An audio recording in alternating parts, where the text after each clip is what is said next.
je me présente, je m'appelle Michel Vallet, mon nom d'auteur est Pierre Jarnac. Cette vidéo de quelques minutes a pour objectif de vous présenter un nouvel ouvrage sur Rennes-le-Château.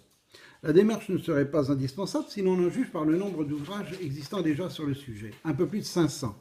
Chaque auteur se motive pour persuader le lecteur que le sien se distingue des autres. Cette fois pourtant l'argument semble se justifier. L'auteur, bien qu'il ne revendique aucun passé de chercheur, autrement dit de fouilleur, n'est pas un inconnu pour certains d'entre vous. Il s'agit de Michel Azens, auteur de quelques ouvrages sur les mystères du Razès, particulièrement Fenêtre sur Tours et L'œil sur la montagne ou Le secret de l'abbé Boudet, auquel j'ai participé. Sans être désobligeant, on peut dire que peu de livres consacrés à cette affaire sont constructifs.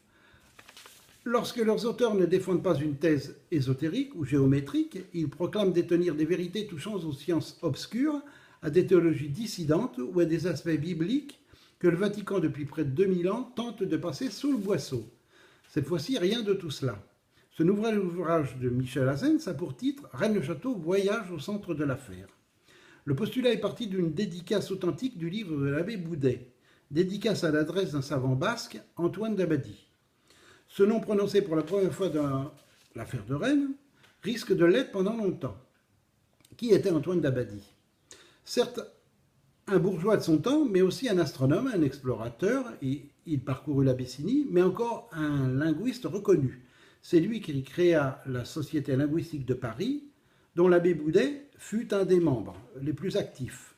Comme on l'imagine, ce n'est pas du jour au lendemain que l'abbé Boudet fut en mesure d'adresser son ouvrage à un tel personnage. Le curé de Rennes-les-Bains avait pour sien ami Joseph Dubourg, lequel était aussi ami avec Antoine d'Abadie.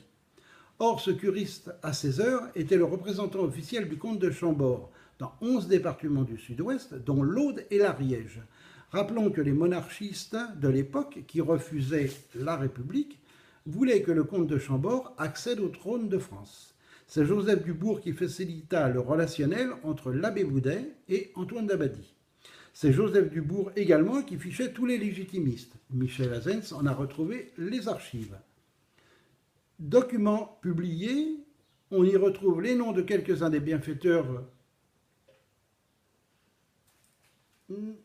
non de l'abbé Boudet, mais du curé de Rennes-le-Château, la Bessonnière.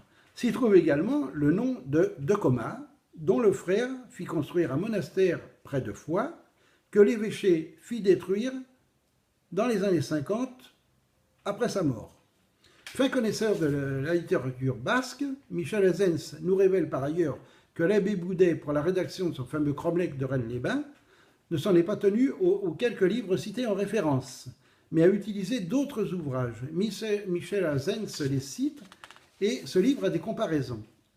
D'abord incrédule quant à un message caché par l'abbé Boudet dans son livre, Michel Azens se persuade peu à peu que la vraie langue celtique est non seulement un livre à clé, mais que les moyens de compréhension sont facilement interprétables pour peu que l'on examine le procédé sans arrière-pensée. L'abbé Boudet a connu un secret, trop lourd pour le passer sous silence. L'approche proposée par Michel Azens mérite qu'on s'y intéresse. Voyage au centre de l'affaire est édité par les éditions Pégase. L'auteur présentera en avant-première son livre à la librairie Vulpian, à Cuisa, ce samedi 19 juillet à partir de 15 h. Puis, le même jour, à partir de 21 h, à l'hostellerie de Rennes-les-Bains, il dédicacera volontiers des exemplaires. À bientôt et merci.